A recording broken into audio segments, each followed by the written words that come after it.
আমাদের এদিকে খুব ঝড় হচ্ছে, শিলাবৃষ্টি সাথে বিজলি, দমকা হাওয়া। আমার তো বেশ ভালো লাগে কালবৈশাখী ঝড়। আপনাদের কেমন লাগে? এই যে ঝড়টাকে এনজয় করার জন্য বারান্দায় চলে এসেছি।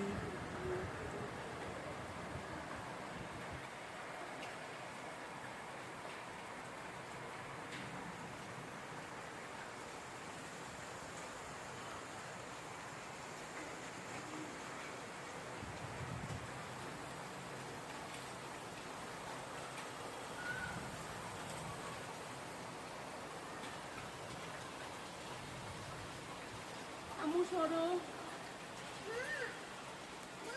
মা সরো।